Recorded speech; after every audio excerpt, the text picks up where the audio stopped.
Existe um momento em que você começa a perceber algo estranho nas suas relações, não necessariamente porque as pessoas mudaram completamente, mas porque a forma como você enxerga certas situações já não é mais a mesma. O que antes parecia natural começa a gerar desconforto. Conversas que antes preenchiam seu tempo começam a parecer vazias, e ambientes onde você costumava se sentir encaixado começam a provocar uma sensação silenciosa de distância. E essa mudança nem sempre é fácil de entender, porque externamente tudo pode continuar parecido, as pessoas ainda estão ali. Os lugares continuam os mesmos e a rotina aparentemente não mudou tanto, mas internamente existe algo diferente acontecendo dentro de você. Essa diferença começa de forma sutil, em pequenas percepções, em detalhes que antes passavam despercebidos, e que agora começam a chamar sua atenção de maneira impossível de ignorar. Você começa a perceber padrões nas conversas, começa a perceber relações baseadas apenas em repetição, começa a perceber quando precisa diminuir quem é para conseguir se encaixar em determinados ambientes. E quanto mais consciência você desenvolve, mais difícil se torna ignorar aquilo que antes parecia normal. Porque agora existe uma parte sua que já não consegue mais fingir que certas conexões fazem sentido da mesma forma. Mas isso não significa que você passou a se sentir superior ou melhor que os outros. Significa apenas que algo dentro de você mudou e que essa mudança alterou a forma como você se relaciona com aquilo que antes aceitava automaticamente.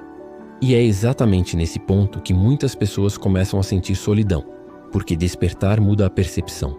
E quando a percepção muda, algumas conexões naturalmente começam a perder força. Isso pode gerar culpa, pode gerar dúvida e pode até fazer você pensar que está errado por sentir essa necessidade de distância. Mas na maioria das vezes não é rejeição. É apenas incompatibilidade de consciência naquele momento. Existem relações que continuam crescendo junto com você, mas existem outras que dependiam justamente da versão antiga que você era, da versão que aceitava tudo, que se adaptava o tempo inteiro e que evitava se posicionar para manter a conexão.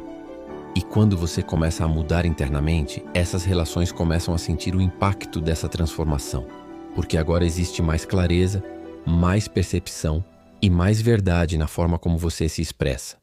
E isso naturalmente cria afastamentos, não necessariamente por brigas ou conflitos, mas porque certas conexões deixam de acontecer com a mesma intensidade. Em alguns momentos, você vai tentar voltar atrás, vai tentar agir como antes para recuperar aquela sensação antiga de pertencimento. Mas algo dentro de você já percebeu demais para conseguir continuar exatamente igual. E é aí que muitas pessoas entram em conflito, porque uma parte quer continuar crescendo enquanto outra parte sente medo de perder vínculos, de decepcionar pessoas ou de acabar ficando sozinha. Mas talvez o ponto mais importante seja entender que crescer internamente quase sempre muda a forma como você se conecta com o mundo. Porque consciência transforma não apenas a maneira como você se vê, mas também a maneira como você percebe os outros. E isso não significa abandonar todas as relações. Significa apenas reconhecer quais conexões continuam fazendo sentido e quais existiam apenas porque você ainda estava vivendo de uma forma diferente. E aos poucos, você começa a perceber que certos afastamentos não foram perdas, foram consequências naturais de uma transformação. E talvez essa seja uma das partes mais difíceis do despertar. Perceber que nem todo mundo vai entender a pessoa que você está começando a se tornar. Mas ao mesmo tempo, é exatamente isso que abre espaço para conexões mais verdadeiras, mais conscientes e mais alinhadas com aquilo que você realmente é. E se você chegou até aqui, talvez não tenha sido por acaso. Se inscreve no canal e continua esse caminho.